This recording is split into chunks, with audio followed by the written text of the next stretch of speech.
안녕하십니까. 도덕경 읽어주는 수학자 김성재입니다.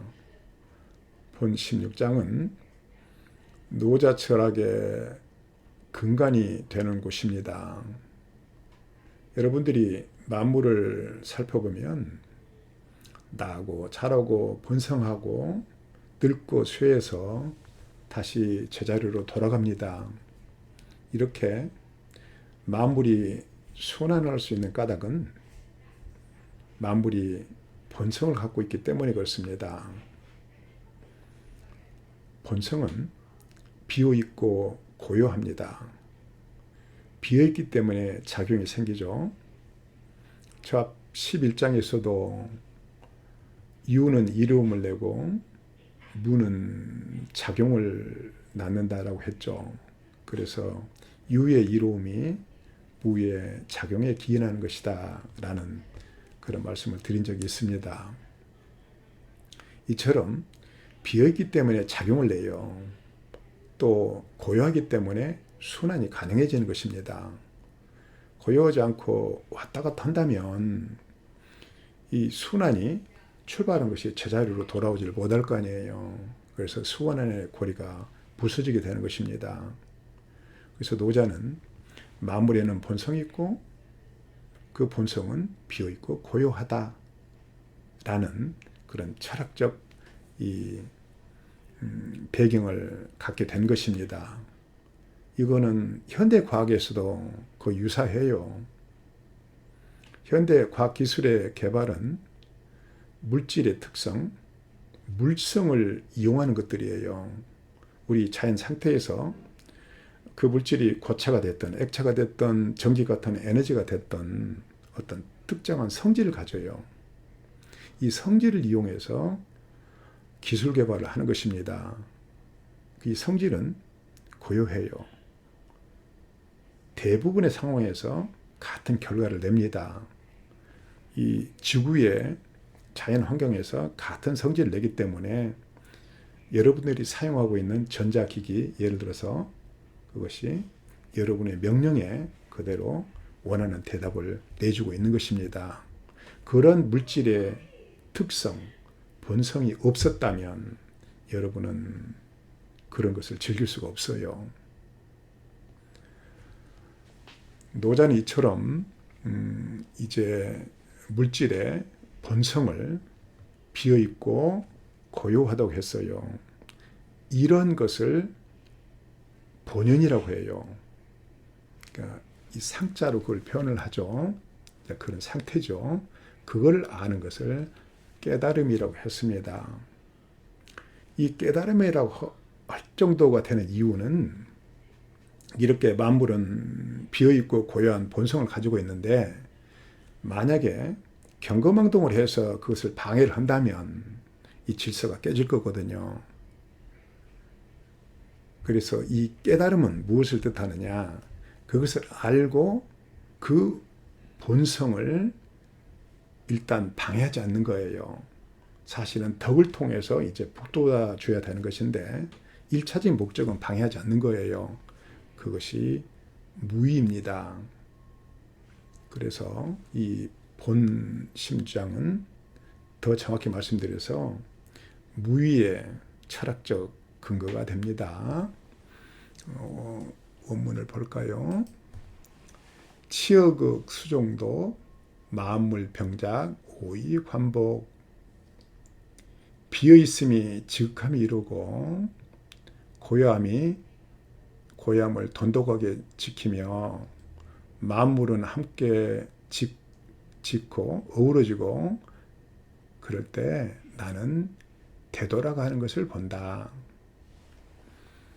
만물이 이렇게 비어있고 고요한 그 비어있는 정도, 고요한 정도가 지극하고 돈독하다는 것입니다. 전혀 어떤 비어있음이나 고요함을 방해할 수 있는 그런 것이 없다는 거예요. 그 상태로 그런 본성을 가지고서 만물은 함께 어우러졌다 다시 순환하는 그런 것을 내가 관찰할 수 있다라는 말입니다. 부물 운눈 각 복기 극은 무릇 만물은 번성하다가 각기 되돌아간다. 그 뿌리로 되돌아간다. 순환한다 이 말이에요. 기군활정 시위복명 이렇게 뿌리로 돌아가는 것, 근원으로 돌아가는 것을 고요함이라 한다. 이렇게 순환이 가능한 것이 고요함이에요. 이걸 일러서 이런 순환의 이런 것을 일러서 천명을 회복하는 것이라고 한다. 그러니까 이게 도의 이치라는 뜻입니다.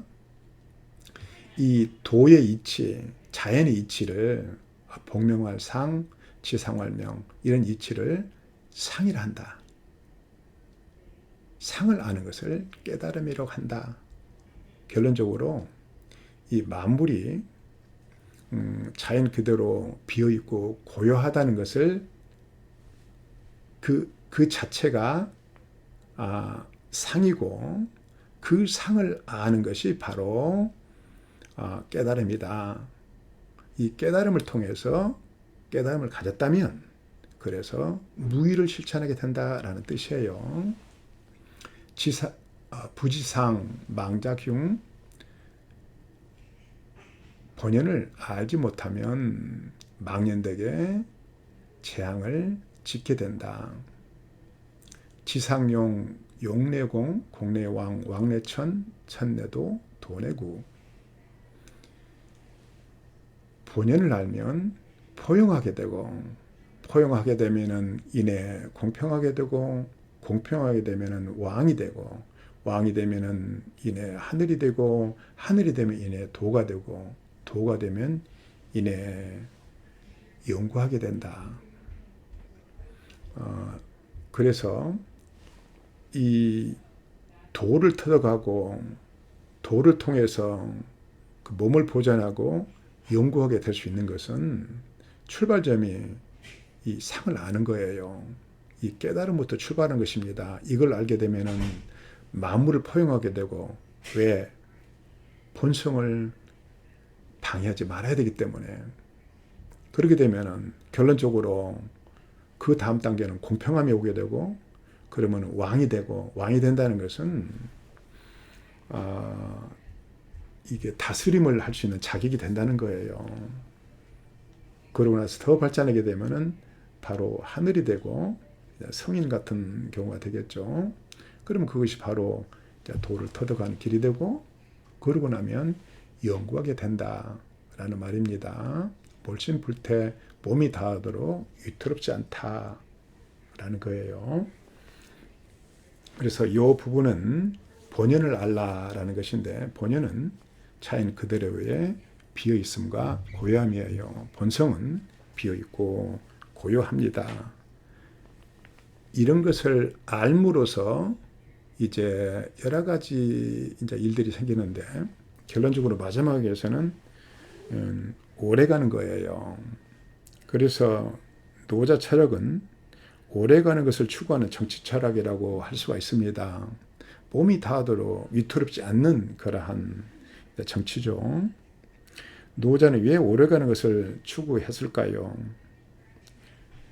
한 국가가 외세의 침입을 견뎌내고 풍요와 평안을 유지하려면 국가의 기강이 서 있어야 합니다. 그런데 국가의 기강은 하루아침에 세워지는 것이 아니라 꾸준함이 필수적인 요소예요. 이는 마치 사람과 사람 사이의 신뢰를 쌓아가는 것과 유사합니다. 100번 잘했다 할지라도 한 번 실수하면 다음 약속에서 혹시 약속이 지켜지지 않을지 모른다는 의구심을 갖게 되죠. 신뢰가 반토막 난 결과죠. 또한 국가의 기강은 건축물과 또 같은 거예요.